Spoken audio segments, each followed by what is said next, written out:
Merhaba arkadaşlar. SEO dersimizin 3. videosuna başlamış bulunmaktayız.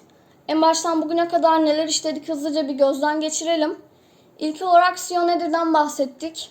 Daha sonrasında SEO'nun çalışmalarına baktık. Teknik SEO, site içi SEO ve site dışı SEO.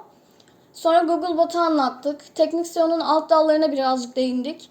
Durum kodlarından bahsettik. Site hız optimizasyonu, AMP, içeriğin kodu oranı, robot.txt, canonical etiketleri, 404 hata sayfası. Bugün site dışı SEO'yu ve Google algoritmalarını işleyeceğiz. Yalnız ikinci videoda da söylediğim gibi not olarak ilerlerseniz derslerimizde sizin için daha kalıcı olacaktır. Not almak istemiyorum derseniz de ben PDF'lerin linkini zaten videonun açıklama kısmına veriyorum. Oradan çıktı alabilirsiniz. Şimdi site dışı SEO'ya bakalım bugün. Backlink çalışması demişiz ilk sırada. Bizim bu backlink dediğimiz şey nedir? Şimdi backlink şu oluyor. Bir içeriği yazdınız. Daha sonrasında başka bir siteden o sizin içeriğinize link eklediniz. Hani yardımcı olması adına oraya link koydunuz. Bunlar backlink oluyor. Link çıkışları oluyor.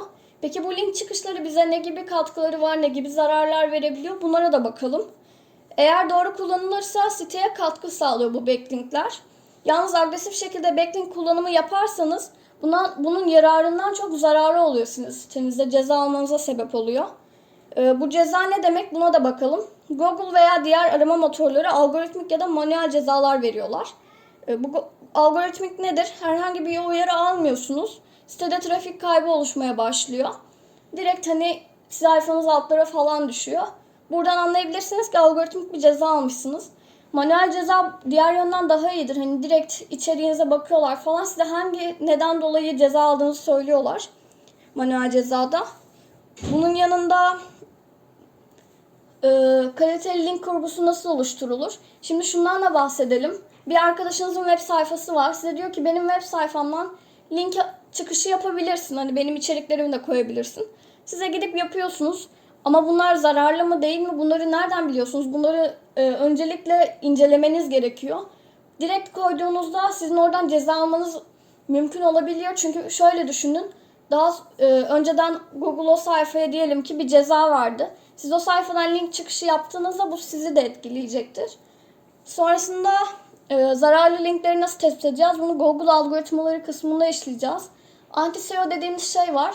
Bu da maalesef ki bazı kişiler sizin sayfalarınıza alt sıralar atabilmek için anti-SEO uyguluyorlar. Hatta bunu kendi kendiniz bile kendinize yapabiliyorsunuz yani. Bu nasıl cümle diyeceksiniz şimdi. Gittiniz bir yerden dediğim gibi link aldınız. O link Google tarafından cezalandırılmış. Siz buradan kendi kendinize zarar verebiliyorsunuz. Ücretsiz link alma yöntemleri nelerdir? Dediğim gibi arkadaşlarınızdan şuradan buradan bazen ücretsiz link veren siteler oluyor. Onlara da dikkat edin. Backlink alırken nelere dikkat etmeliyiz? Bahsettik zaten. Sosyal medya sinyalleri. Bu da aynı şekilde. Sosyal medya şöyle. Bunu ileride de işleyeceğiz.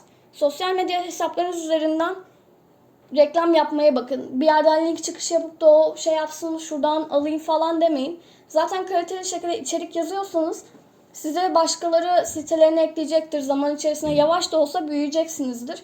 Bu konuda daha hızlı büyümek adına gidip de oradan link almayın sürekli. Başka yerlerden link çıkışları yapmayın. Bu hızlı büyümenize yardım etse de ilerleyen süreçte ceza almanıza sebep olabilir. Şimdi Google algoritmalarına bakalım. Şöyle geçiyorum.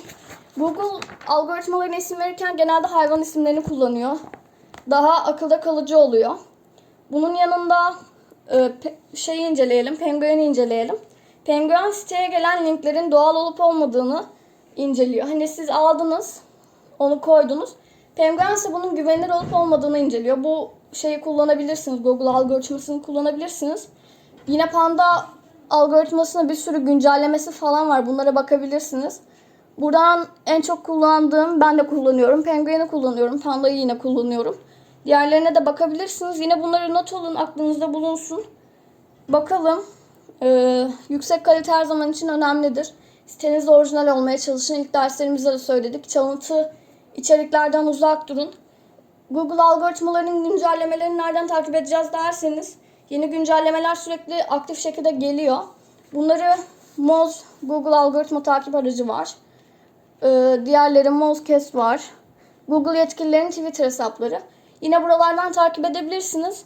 Peki bu araçlar algoritma güncellemesini nasıl anlıyor diyecekseniz bir ülkedeki bir lokasyondaki arama sonuçlarını değerlendiriyorlar. Ve anahtar kelimeleri yükselme, artma, düşme gibi durumlarını algoritma güncellemesi olarak değerlendiriyorlar.